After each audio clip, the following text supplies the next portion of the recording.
चलिए सभी लोग तैयार हो जाए। सभी को प्रेज द लॉर्ड, सभी को जय मसीह की। जय मसीह की। आप सब कैसे हैं? बहुत अच्छे हैं। और यूट्यूब वाले आप सभी कैसे हैं? आप सबको भी खरी शिक्षा मसीह मंथन बैठक में आप सभी का बहुत बहुत स्वागत है। मैं राम आशीष मसीह आप सभी को फिर से एक बार इस संगति के माध्यम से आप सभी का वेलकम करता हूँ। जोरदार पिता परमेश्वर के प्रभु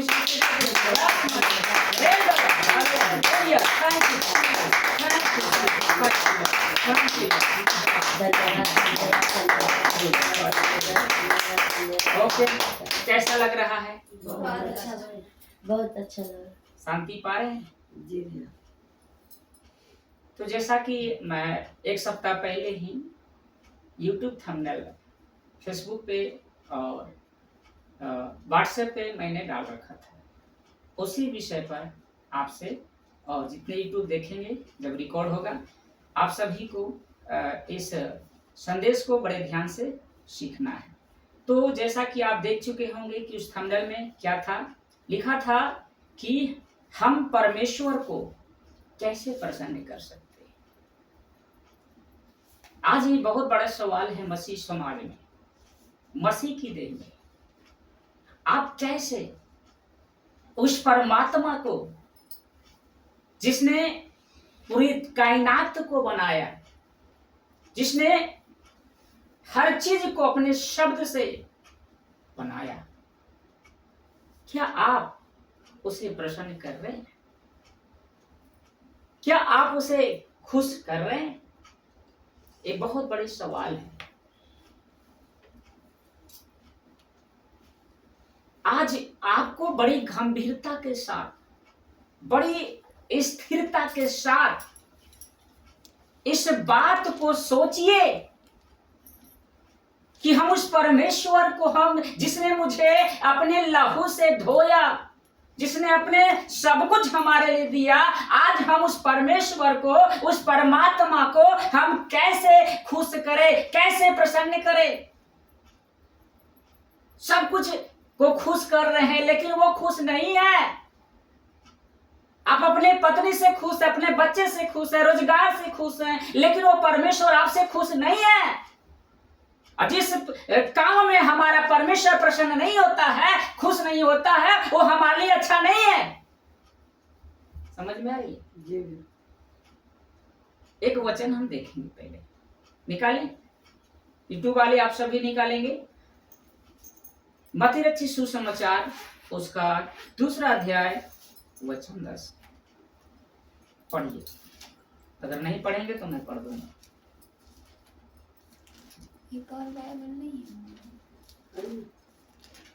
मत्ती रचित सुसमाचार 2 अध्याय वचन 10।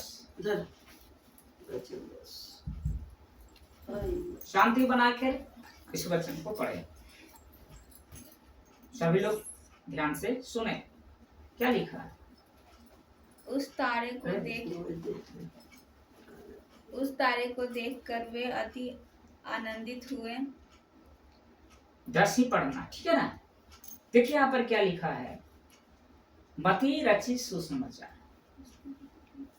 यहाँ पर ऐसा लिखा है, उस तारे को देखकर वे आनंदित हुए। कौन देखा? ज्योतिष।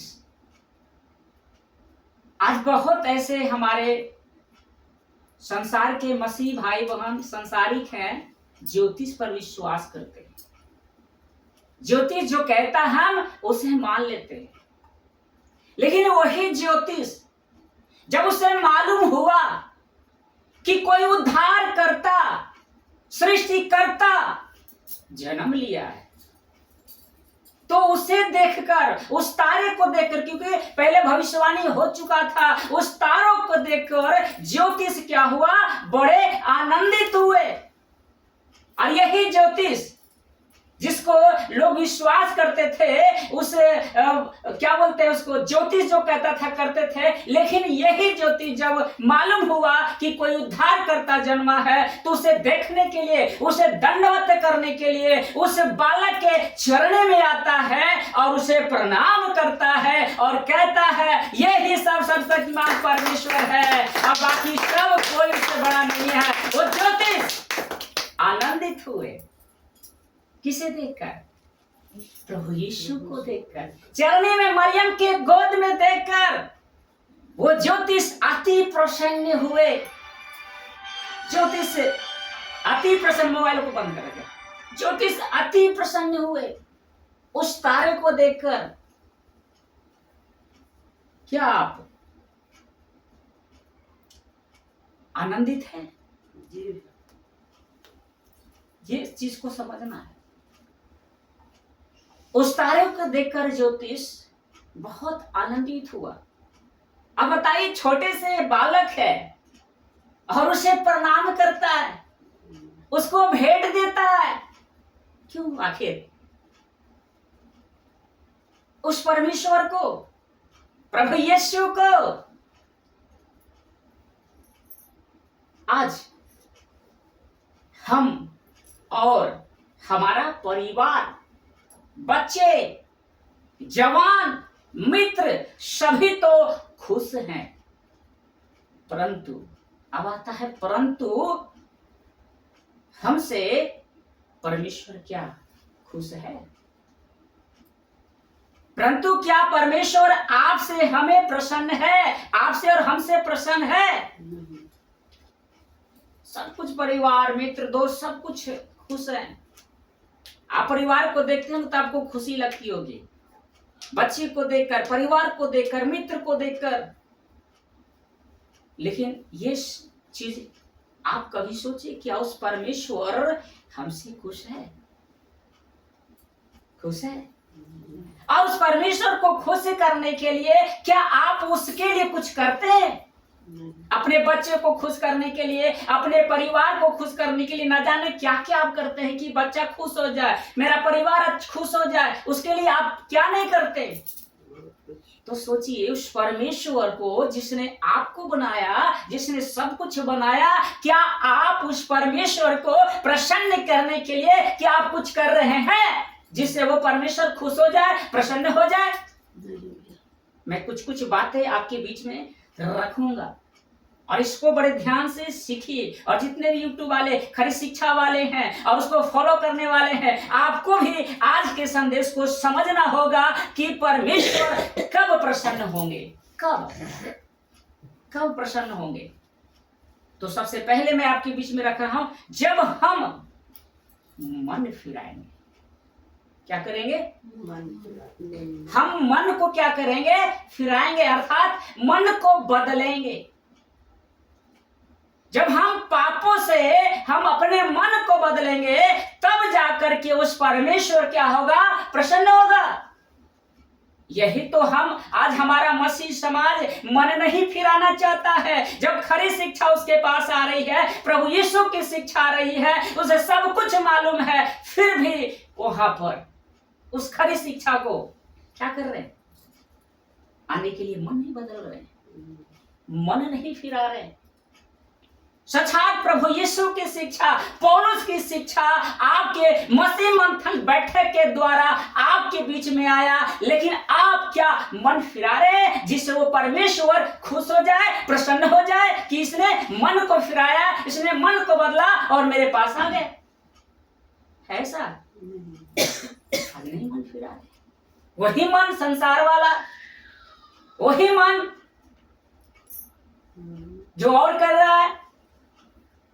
तो अगर आप ऐसा कर रहे हैं तो परमेश्वर आपसे खुश नहीं है। वो युड है, बाब है, वो यशुआ आपसे खुश नहीं है।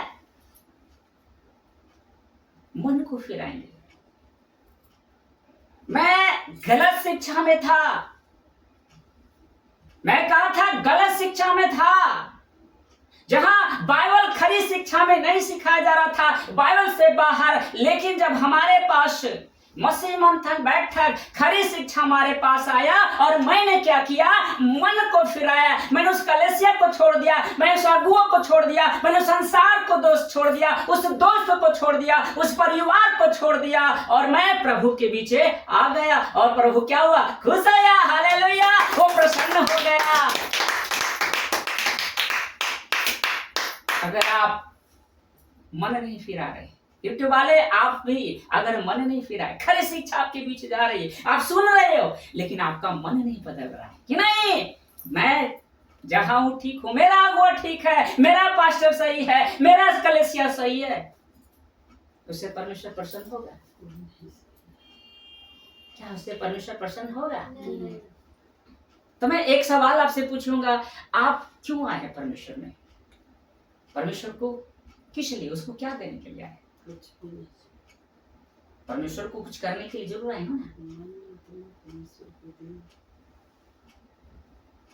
समझ में आ रही है?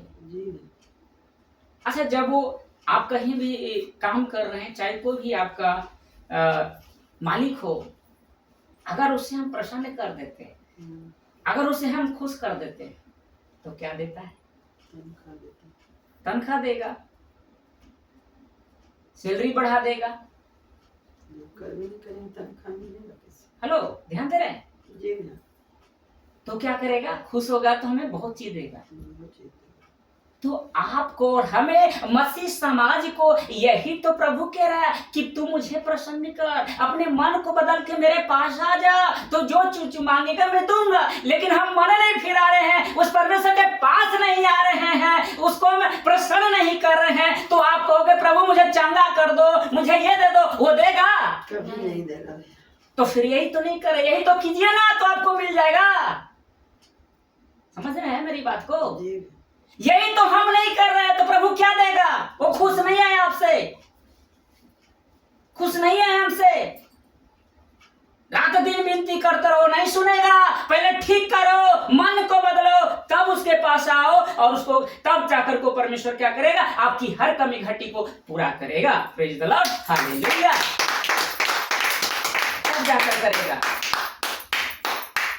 लूका रचित सुसमाचार 15 अध्याय, ध्यान दीजिएगा, वचन 7 पढ़ो जल्दी। देखिए क्या हुआ, इस वचन को बड़े ध्यान से समझिए। लूका का 15 अध्याय वचन 7। मैं तुमसे कहता हूँ कि इसी रीति से एक मन फिराने वाले पापी के विषय में भी स्वर्ग में इतना ही आनंद होगा जितना कि 99 ऐसे धर्मियों के विषय नहीं होता जिन्हें मन फिराने की आवश्यकता नहीं। यहाँ पर एक दृष्टांत प्रभु यीशु कहते हैं कि अगर तुम्हारे पास 100 भेड़ हो, और उस 100 भेड़ में से अगर एक भेड़ खो जाए, तो 99 को क्या करता है? छोड़ देता है, और उस एक भेड़ के लिए, उसे खोज करने के लिए खोजते रहता है। जैसा 7 में लिखा है कि मैं तुमसे कहता हूं, इसी रीति से एक मन फिराने वाले पापी के विषय में भी स्वर्ग में इतना ही आनंद होगा। अगर कोई पापी मनुष्य अगर वो मन को फिरा लेता है, मन को बदल लेता है, तो वो परमेश्वर यहाँ नहीं, स्वर्ग में क्या करता है? आनंद मनाता है, खुशियां मनाता है, कहता है ये मेरा बेटा मर गया था, अब जी उठा है, अब ये मेरा बेटा खो चुका था और सदा के लिए मेरा हो गया है। इसलिए स्वर्ग में खुश होता है एक मन फिराने वाले पापी। अगर आप खरी शिक्षा को फॉलो कर रहे हैं, अगर मन नहीं बदल रहे हैं, तो आपको देखकर परमेश्वर प्रसन्न नहीं होगा। अगर हम मन फिराते हैं, अगर कोई आपका सुसमाचार सुनकर, आपका पड़ोसी, आपका रिश्तेदार अगर उस मन को बदल लेता है और प्रभु के पास आता है, तो प्रभु कहता है स्वर्ग में क्या होगा? आनंद मनाया जाता है। एक पापी मनुष्य, समझ में आ रही है जी? कैसा लग रहा है बताएंगे? बहुत अच्छा है। थोड़ी आवाज में बोलेंगे, कैसा लग रहा है? बहुत अच्छा। इसी का 10 पढ़ेंगे, 15 का 10। मैं तुमसे कहता हूँ कि इसी रीति से एक मन फिराने वाला पापी के विषय में परमेश्वर के स्वर्गदूतों के सामने आनंद होता है। देखिए यहाँ पर भी वही चीज को प्रभु ईश्वर कह रहे हैं। 10 में लिखा है, पढ़ेंगे इसको पूरा, तो यहाँ पर लिखा है कि जिसके पास 10 सिक्के हों उनमें से एक खो जाए तो वह दिया जलाकर और झाड़ बुहार कर जब तक ना मिल जाए जी लगाकर खोजते ना रहे, और जब मिल जाता है तो अपनी सखियों और पड़ोसिनियों को इकट्ठा करके कहती है मेरे साथ आनंद करो क्योंकि मेरा खोया हुआ सिक्का मिल गया है। ठीक उसी प्रकार प्रभु यीशु कहते हैं मैं तुमसे कहता हूं इसी रीति से एक मन फिराने वाले पापी के विषय में परमेश्वर के स्वर्गदूतों के सामने इतना ही आनंद होता है। तो ऐसा करो ना, मन बदलो ना, मन को फिराओ ना और प्रभु के पास आओ ना, तो आनंद होगा कि नहीं? वो खुश होगा कि नहीं खुश होगा? है उड़ाऊ पुत्र, खुश उड़ाऊ पुत्र अपने पिता से कहते हैं, हेलो ध्यान देंगे, पिता से कहते हैं कि पिताजी मेरा जो हिस्सा है मुझे दे दीजिए, क्या करिए? मेरा हिस्सा दे दीजिए। पिता कहता है बेटा मैं कौन से हिस्से की बात तू कर रहा है? सब कुछ जो मेरा है तेरा तो ही है, सब कुछ जो कुछ है तेरा ही तो है, फिर किस हिस्से की बात कर रहा है? बोला नहीं कि पिताजी मेरा हिस्सा दे दो, मेरा हिस्सा दे दो। पिता ने कहा ठीक है बेटे अपना हिस्सा ले लो। और उस बेटे उड़ाऊ पुत्र ने पिता से जो हिस्सा मिला उसको बेचकर दूसरे देश में चला गया और उस पैसे को वेश्याओं के साथ, दोस्तों के साथ, शराबों के साथ जब उड़ा देता है, जब खत्म हो जाता है, यहाँ तक कि ऐसा नौबत आता है कि खाना भी सुअरों के साथ खाना पड़ता है। तब वो कहता है कि मैं जाऊंगा और पिता से कहूंगा पिताजी पिताजी मैंने तेरी दृष्टि में स्वर्ग के विरुद्ध में पाप किया हूं। वो मन को फिरा लेता है, वो जान जाता है कि मैं जहां था वहां मुझे खाने के लिए कोई तरह का दिक्कत नहीं होता था, आज यहाँ मैं भूखे मर रहा हूं, यहाँ तड़प रहा हूं, अब मैं मन को फिराता हूं। पढ़िए लूका 15 अध्याय बच्चे हम पढ़ेंगे यहाँ पर 18 से पढ़िए, 15 का 18। मैं अब उठकर अपने पिता के पास जाऊंगा और उससे कहूंगा कि पिताजी मैंने स्वर्ग के विरोध में और तेरी दृष्टि में पाप किया है। 19 अब इस योग नहीं रहा कि तेरा पुत्र कहलाऊं, मुझे अपने एक मजदूर के समान रख ले। 20 तब वह उठकर अपने पिता के पास चला। वह अभी दूर ही था कि उसके पिता ने उसे देखकर तरस खाया और दौड़कर उसे गले लगाया और बहुत चूमा। 21 पर पुत्र ने उससे कहा पिताजी मैंने स्वर्ग के विरोध में और तेरी दृष्टि में पाप किया है और अब इस योग नहीं रहा कि तेरा पुत्र कहलाऊं। परंतु पिता ने अपने दासों से कहा झट अच्छे से अच्छा वस्त्र निकालकर उसे पहनाओ और उसके हाथ में अंगूठी और पांवों में जूतियां पहनाओ और पला हुआ बछड़ा लाकर मारो ताकि हम खाएं और आनंद मनाएं, क्योंकि मेरा यह पुत्र मर गया था फिर से जी उठ गया है, खो गया था अब मिल गया है। और वे आनंद करने लगे। बस और वे क्या करने लगे? आनंद करने। सुन रहे हैं? सभी का फोकस ध्यान दीजिए, इधर बातों पर ध्यान देंगे, यूट्यूब वाले सभी आप लोग भी ध्यान देंगे। यहाँ पर कहता है उड़ाऊ पुत्र की अब मैं उठकर, अब वो कहता है उड़ाऊ पुत्र कि अब मैं इस जो जहां पर मैं पड़ा था अब मैं उठ कर क्या करूंगा? अपने पिता के पास जाऊंगा। अब देखिए उड़ाऊ पुत्र जो है अब वो मन को फिराता है, अब उसे एहसास होता है कि मैंने परमेश्वर की दृष्टि में क्या किया था?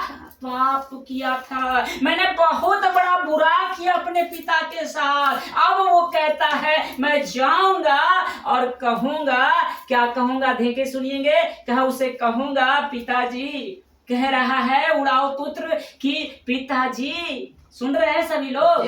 कहता है पिताजी कितना अच्छा से कह रहा उड़ाऊ पुत्र। वो जब उसे पता चलता कि मैंने कितना बड़ा गलती कर दिया, अच्छा खासा यहाँ ठाट बाट से रहता था, ऐशो आराम के साथ रहता था, और मैं यहाँ भूखे मर रहा हूँ, चोरों के साथ जो खाना मिल रहा है वो खा रहा हूँ। अब मैं मन को फिराता हूँ और मैं जाऊंगा और कहूंगा पिताजी मैंने स्वर्ग के विरोध में और तेरी दृष्टि में क्या किया है, पाप किया है। मैंने स्वर्ग के विरोध में और तेरी दृष्टि में मैंने क्या किया है, पाप किया है। और ऐसा लिखा है मेरे बहनों, मेरे भाइयों, मेरे दोस्तों, और लिखा है कि अब हम इस योग्य नहीं रहा, मैं इस योग्य नहीं रहा कि तेरा पुत्र कहलाऊं। मुझे अपने एक मजदूर के समान रख ले। तब वह उठकर अपने पिता के पास चला।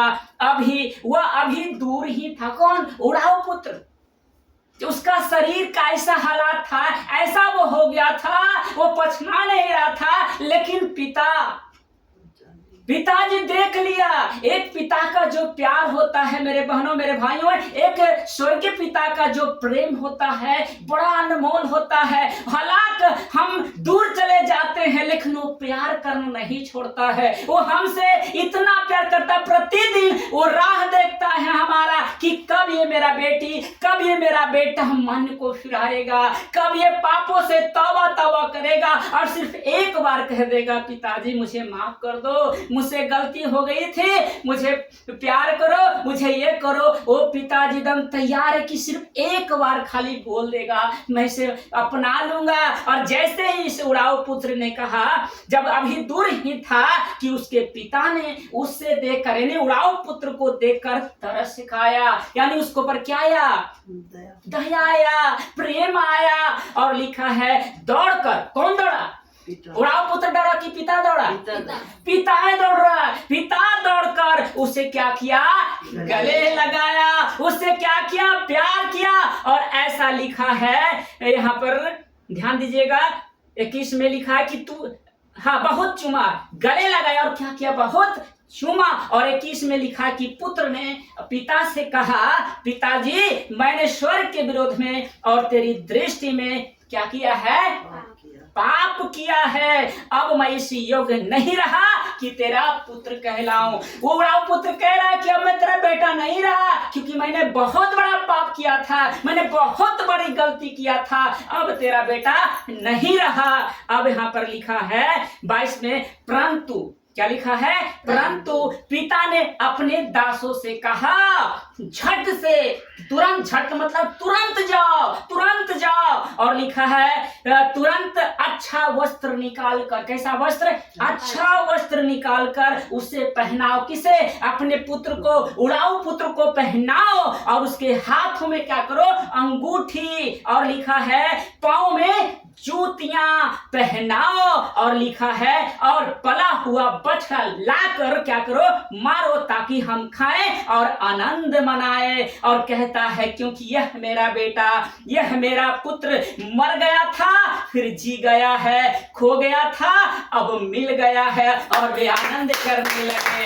एक दिन अगर आप मन फिराते हो और लौट कर आते हो, फिर से प्रभु में आए थे, आप फिर संसार में चले गए, फिर उसी गंदी आदत में, नाले में चले गए, अगर फिर भी लौट कर आते हो और उस परमेश्वर से कहते हो कि पिताजी मैंने तेरी दृष्टि में, तेरे विरोध में मैंने पाप की है, मुझे माफ कर दो। वो कहेगा मैं बेटा, मैं तो इतने दिन से तेरी राह देख रहा था, मैं तो यही चाह रहा था कि तुम मन को बदलो, मन को फिराओ, तो मैं तुझे वो अधिकार दे दूंगा, वो स्वर्ग का अधिकार, पृथ्वी का अधिकार जो मैंने अपने पुत्र यीशु को दिया है, वो अधिकार मैं तुझे दे दूंगा। और वो आनंद करने लगे। क्या आप मन फिराना चाहते हो, उस परमेश्वर के पास आना चाहते हो, तो वो परमेश्वर क्या हो जाएगा, प्रसन्न हो जाएगा। वो परमेश्वर क्या हो जाएगा, खुश हो जाएगा। यही तो आपको और हमें करना है, या और यही नहीं कर रहे हैं तो परमेश्वर आपसे प्रसन्न है, आपसे खुश है। मेरे भाइयों, मेरे बहनों, यूट्यूब वाले, क्या आपसे वो परमेश्वर प्रसन्न है? मैं यहाँ पर जितने भी बैठे हुए हैं, क्या वो परमेश्वर प्रसन्न है? मन फिराते हैं? क्या अपने मन को फिराते हैं? लौट कर आते हैं खुदा के पास, उससे कहते हैं? अगर आप नहीं करे हो, परमेश्वर आपसे खुश नहीं है, वो खुश नहीं है। सच्चाई जान के धंधा लेने जा रहा है, खिचड़ी में जा रहा है, तो क्या फायदा? कैसा लग रहा है? बहुत अच्छा। हेलो बताएं, कैसा लग रहा है? बहुत अच्छा।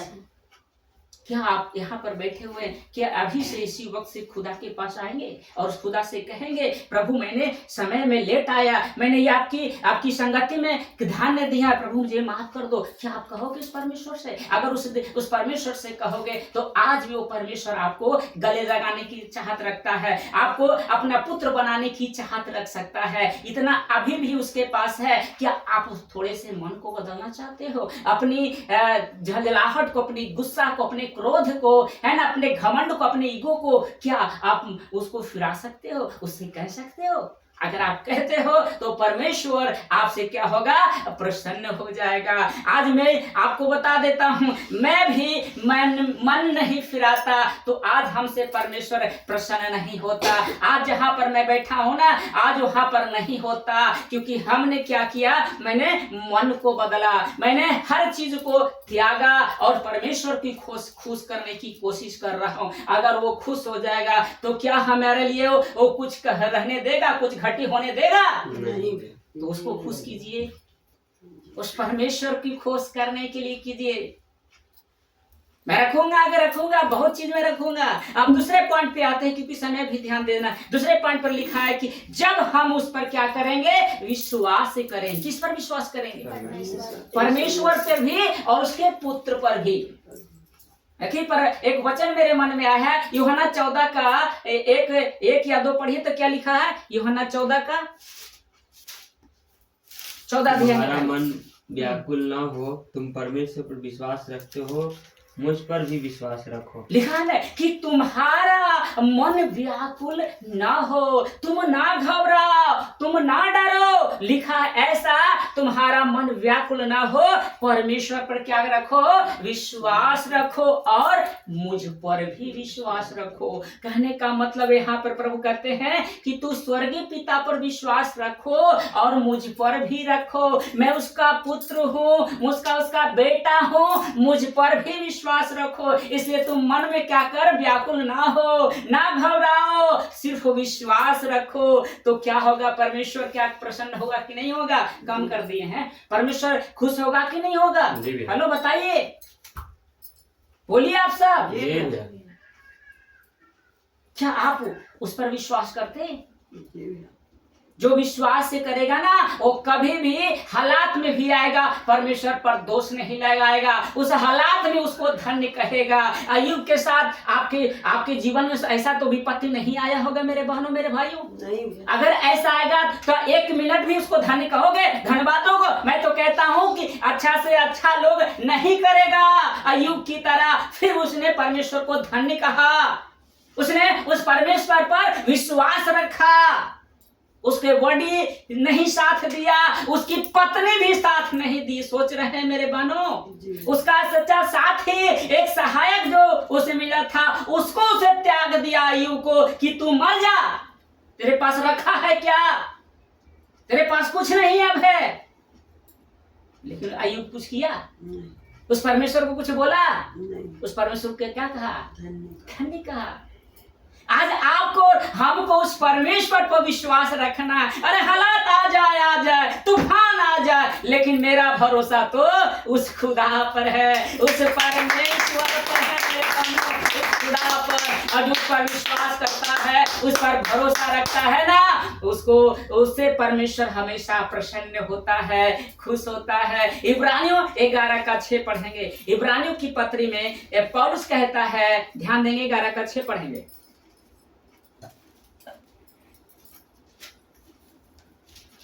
पढ़िए। इब्रानियों का पत्री 11 का 6। और विश्वास बिना उसे प्रसन्न करना अनहोना है, क्योंकि परमेश्वर के पास आने वाले को विश्वास करना चाहिए कि वह है और अपने खोजने वाले को प्रतिफल देता है। क्या लिखा है? मैं पढ़ रहा हूँ। लिखा ऐसा कि और विश्वास बिना उसे मतलब परमेश्वर को, यीशु मसीहा को, है ना, युद्धे भाव है को, यशुआ को, जो लिखा है ऐसा कि विश्वास बिना उस परमेश्वर पर प्रसन्न करना अनहोना है। क्योंकि परमेश्वर के पास आने वाले को क्या करना चाहिए? विश्वास करना चाहिए। वह है और वह अपने खोजने वाले को क्या देगा? प्रतिफल देगा, यानी उसकी हर वो जरूरतों को क्या करेगा? पूरा करेगा। क्या आप उस परमेश्वर पर विश्वास करते हैं? अगर नहीं करते, सिर्फ मुंह से बोल रहे हैं, लेकिन प्रभु कह रहा है कि तेरा मन नहीं है, तू मन को नहीं बदल रहा, तो आप भी जाओगे परमेश्वर के पास, खुश होगा? कभी भी नहीं खुश होगा परमेश्वर। परमेश्वर प्रसन्न कब होगा? जब उसको आप खुश करोगे, उसकी इच्छा पर चलोगे, मन को बदलोगे, उसके पास आओगे बिना स्वार्थ के। आप क्या करते हैं? स्वार्थ नहीं लेकर, कुछ ऐसा चाहत लेकर, कुछ ऐसा लेके आते हैं। बिना स्वार्थ के आते हैं? बिना स्वार्थ के आते हैं? आप जितने भी आते हैं, क्या आप किसके लिए आए हो? आपको लगता है कि मेरा आप ठीक हो जाता, मुझे ये ठीक हो जाता, मेरा बच्चा ठीक हो जाता, ये नहीं चाह रहे हैं। ये स्वार्थ है।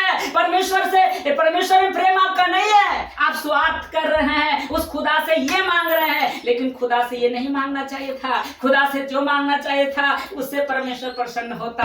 आप क्या मांग रहे हो? ये मांग रहे हो, खुदा प्रसन्न नहीं है। इसके लिए आप आ रहे हो ना, परमेश्वर प्रसन्न नहीं है। कैसा लग रहा है? बहुत अच्छा। मेरी बातों को समझ रहे हैं? जी। सिर्फ इधर से सुन रहे हैं, इधर से तो निकाल तो नहीं रहे ना, क्योंकि दो कान क्या दिया है ना, इसीलिए करते होंगे कि एक कान तो दिया है, एक कान से निकाल देंगे, है ना जी? बोलिए आप लोग। प्रसन्न तभी होगा जब आप उसके पास आएंगे बिना स्वार्थ के, बिना लोभ के। हम परमेश्वर के पास आते हैं बिना स्वार्थ के, वे नहीं करते हैं, चाहे कोई भी हो। कुछ लेकर ही आते, कुछ पाने की इच्छा से ही आते हैं। अगर वो इच्छा नहीं मिलता है, वो जब नहीं मिलता तो आप क्या बोलते हो? मेरा परमेश्वर तो सुनवे नहीं करता, कहाँ दे दिया, मुझे कहाँ ठीक कर दिया। स्वार्थ है मेरे बहन, स्वार्थ है। और जहां जिसमें स्वार्थ होता है, परमेश्वर उसको कभी प्रसन्न नहीं होता, उससे कभी नहीं होता। परमेश्वर को प्रसन्न कीजिए, उस पर भरोसा कीजिए, वे उसको हमेशा, तब जाकर वो परमेश्वर क्या शांति से बैठ जाएगा चुपचाप, तब वो परमेश्वर क्या होगा? प्रसन्न होगा। क्या आप विश्वास करते हैं? क्या उस परमेश्वर पे आते बिना स्वार्थ के? हेलो बताइए सभी लोग, हेलो ध्यान देंगे, जहां पर बैठ जाइए, हला मत कीजिए। समझ में आ रही है? बोलिए हम लोग सबका इधर ध्यान दीजिए, बैठ जाओ चुपचाप आराम से सभी लोग। तो आपको क्या करना है? उस पर क्या करना है? विश्वास करना है। किस पर? परमेश्वर पर, और उसके पुत्र पर भी क्या करना है? विश्वास करना है। इसी का 2 पढ़िए, 14 का 2, यूहन्ना 14 का 2। 14 का 2 भैया। हाँ उसको पढ़िए। अभी तो इब्रानियों पर है। हाँ हो गया। इसी का पढ़िए, यूहन्ना में 14 का 2 पढ़िए। मेरे पिता के घर में बहुत से रहने के स्थान हैं। यदि न होते तो मैं तुमसे कह देता, क्योंकि मैं तुम्हारे लिए जगह तैयार करने जाता हूँ। तीसरा जल्दी पढ़िए। और यदि मैं जाकर तुम्हारे लिए जगह तैयार करूँ, तो फिर आकर तुम्हें अपने यहाँ ले जाऊंगा, कि जहाँ मैं रहूँ वहाँ तुम भी रहो। तुम भी क्या करो?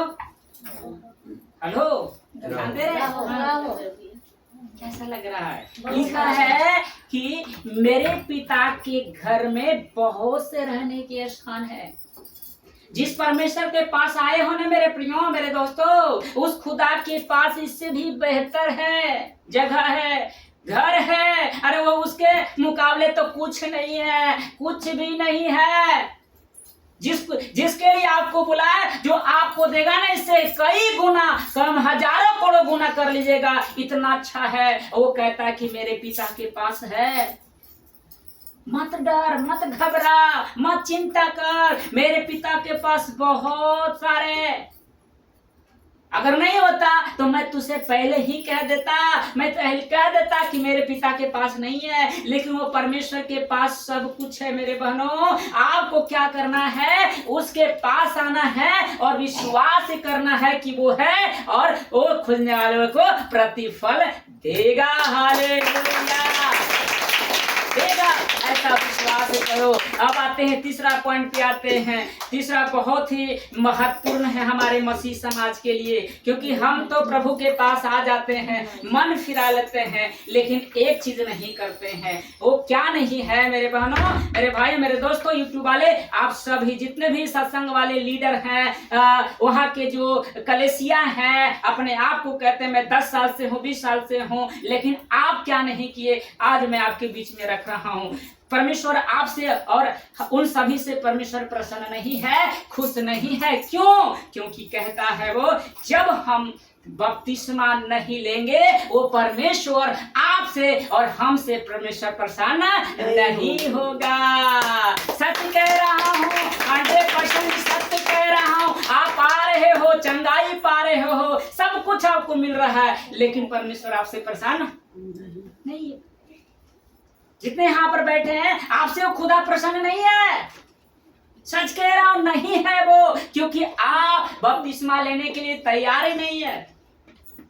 आपको सब कुछ चाहिए, लेकिन ये नहीं चाहिए, प्रभु मैं नहीं लूंगा, मैं संसार में रहूंगा, मेरी शादी कैसे होगा, मेरा परिवार क्या बोलेगा। हाँ, परिवार बोलेगा तो परमेश्वर प्रसन्न नहीं है मेरे भाई, खुदा प्रसन्न नहीं आपसे है। आप कितनों बोलोगे, वो खुदा प्रसन्न ही नहीं है।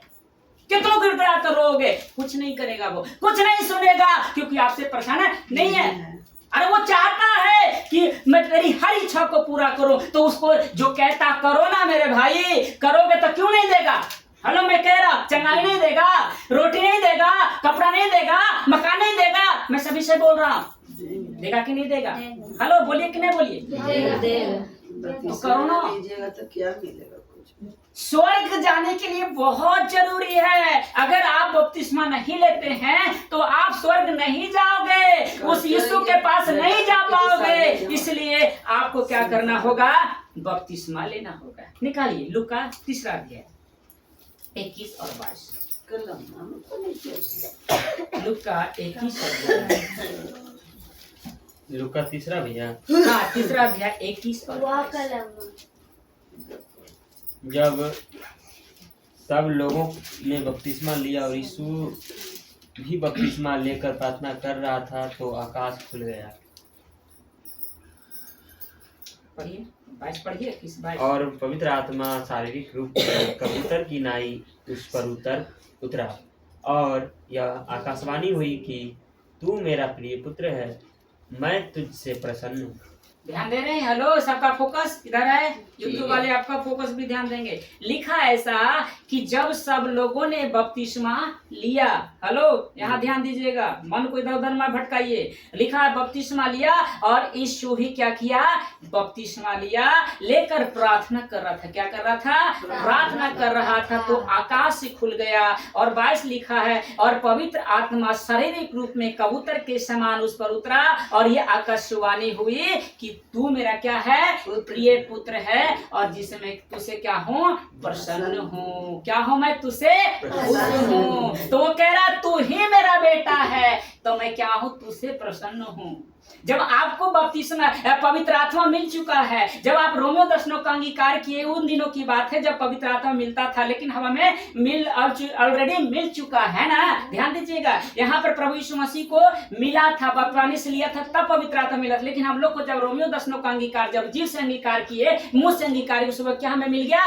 पवित्र आत्मा मिल गया। लेकिन जल से क्यों लिया जाता है? ताकि उस धार्मिकता को पूरा कर सकूं, जैसा यीशु मसीह ने कहा था यूहन्ना से कि जैसा रीति से चल रहा है धार्मिकता को पूरा होने दो। और यूहन्ना क्या किया? मान लिया। हेलो, ध्यान दीजिए, अगर आपको नहीं विश्वास है तो निकाले मत्ती रचित सुसमाचार में, आपको क्लियर ही कर देता हूँ, ताकि आप लोग अंधेरे में न रह सके। 13 से पढ़िए, 13 से पढ़िए, तब आपको समझ में आएगा। 3 का 13 3 का 13 जी, कहाँ का भैया? मत्ती 3 का 13 मत्ती 3 का 13। पढ़िए, मैं समझाता कि उस समय यीशु गलील से यरदन के किनारे पर यूहन्ना के पास उससे बपतिस्मा लेने आया। परंतु यूहन्ना यह कहकर उसे रोकने लगा कि मुझे तेरे हाथ से बपतिस्मा लेने की आवश्यकता है और तू मेरे पास आया है। यीशु ने उसको यह उत्तर दिया कि अब तो ऐसा ही होने दे, क्योंकि हमें इसी रीति से सब धार्मिकता को पूरा करना उचित है। तब उसने उसकी बात मान ली। पढ़िए, 16 भी पढ़िए। और यीशु बपतिस्मा लेकर तुरंत पानी में से ऊपर आया और देखो उसके लिए आकाश खुल गया और उसने परमेश्वर की आत्मा को कबूतर की नाई उतरते और अपने ऊपर आते देखा। 17 और देखो यह आकाशवाणी हुई कि यह मेरा प्रिय पुत्र है जिससे मैं अत्यंत प्रसन्न आप हूँ। क्लियर हो गए? हेलो, बोलिए बोलिए, आपके यहाँ पर क्लियर हो गया कि हमें धार्मिकता को पूरा करना है। जब यीशु मसीह धार्मिकता को पूरा करने के लिए संसार में आ सकता है, तो हम तो क्या है, मिट्टी से बने हैं, तो क्या हम उस धार्मिकता को पूरा नहीं करेंगे?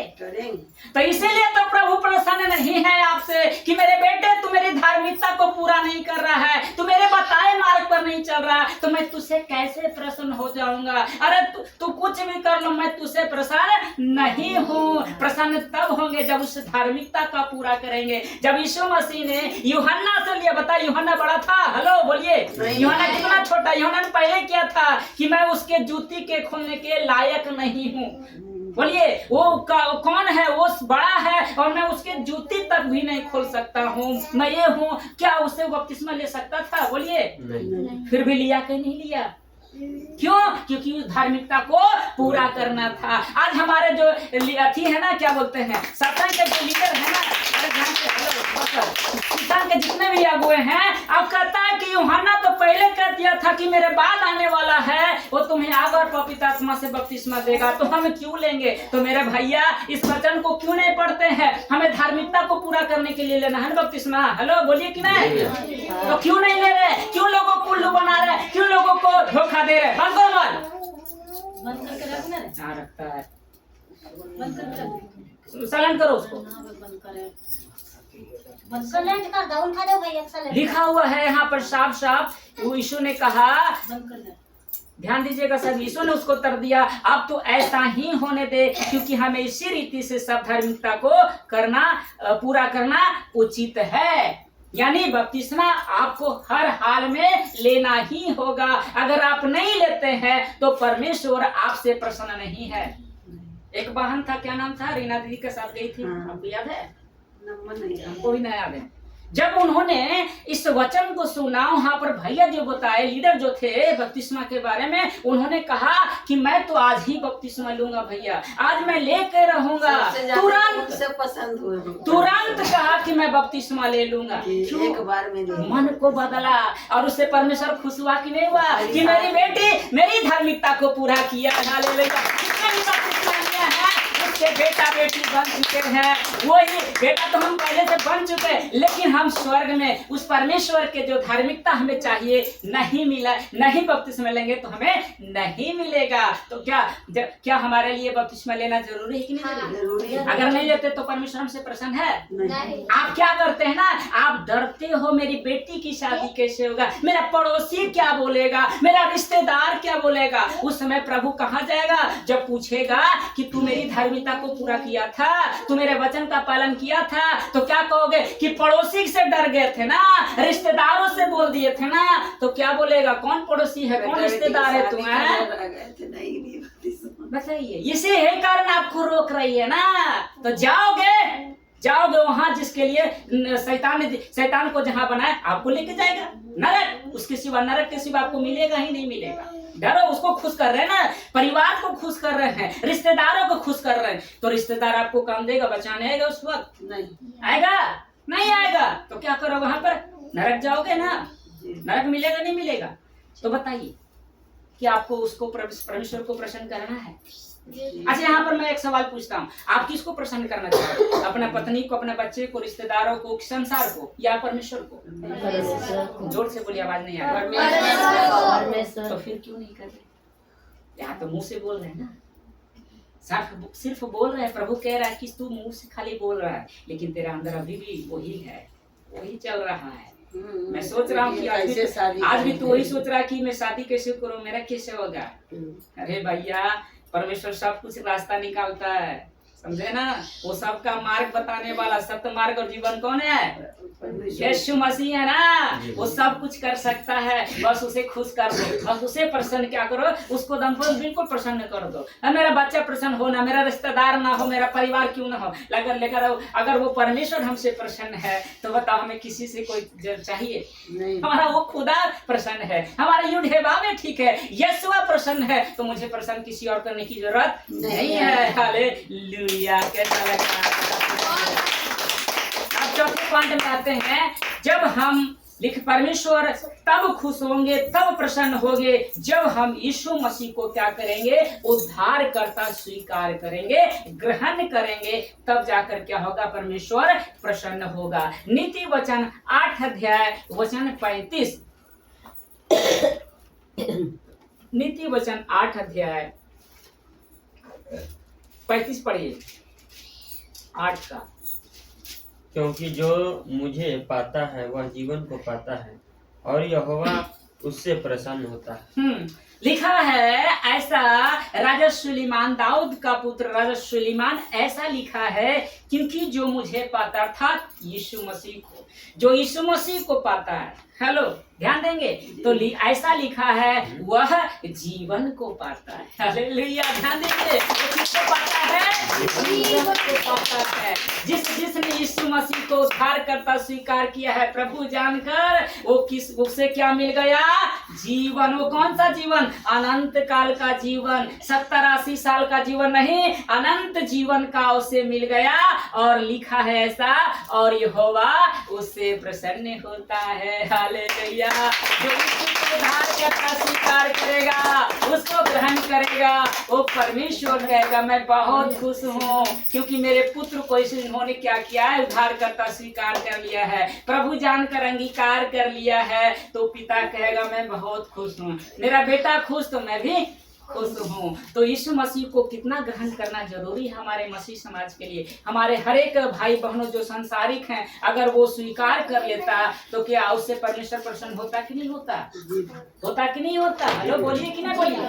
तो क्या यीशु को उद्धार करता हम स्वीकार किए तो क्या हमें जीवन मिला कि नहीं मिला? तो हमें परमेश्वर प्रसन्न है। अब आगे रखते हैं और अंतिम बात रखते हैं और समाप्त करेंगे आज के संदेश को। 5 में लिखा ऐसा कि जब हम उसकी आज्ञा मानेंगे।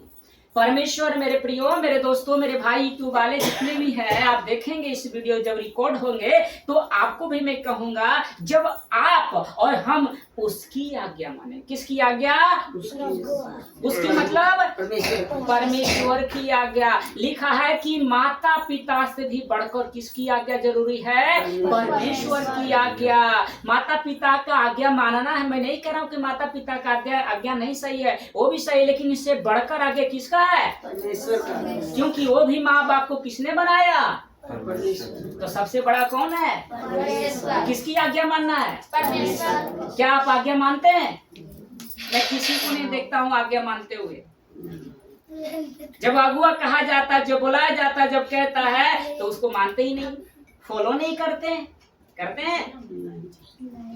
बताइए। आप लोग को संगति 8 बजे 8:30 बजे रखा गया था ना, कितने लोग फॉलो किए? 9 बजे भी रखा, कितने लोग फॉलो किए? सोच के देखिए, सोच के देखिए मेरे बहन, वो आज्ञा था ना।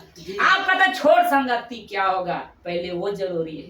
इसका मतलब आपने परमेश्वर की आज्ञा को तोड़ा है। आपने उस परमेश्वर को, जिसने सब कुछ दिया, आपको चंगा भला रखा है, आपको सांसें दी है, किडनी दी, सब कुछ दिया है, और आज उसकी आज्ञा नहीं मान रहे हैं। हम उसकी बातों को नहीं मान रहे हैं। हम अपने पति के लिए, अपने बच्चे के लिए, संसार के लिए, सुख विलास के लिए हम उसकी आज्ञा को तोड़ रहे हैं। पता है मेरे बहनों, मेरे भाइयों, उसकी आज्ञा को जिसने तोड़ा है, परमेश्वर उसको क्या किया है? बेघर कर दिया है। पता है ना, आदम हवा ने क्या किया था? परमेश्वर की आज्ञा को तोड़ दिया था। अदन की वाटिका में कहा था इस पेड़ को तुम मत छूना, न जाना इसके पास, नहीं तो तुम मर जाओगे। लेकिन उसने क्या किया?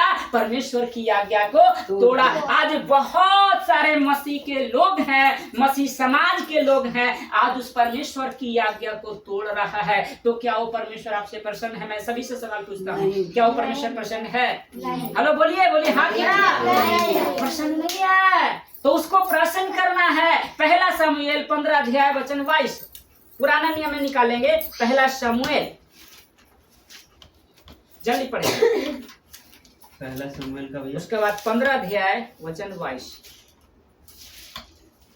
शमूएल ने कहा, क्या यहोवा होम बलियों और मेल बलियों से उतना प्रसन्न होता है जितना कि अपनी बात के माने जाने से प्रसन्न होता है? अब देखिए लिखे शमूएल, ये सुन- प्रॉफिट है।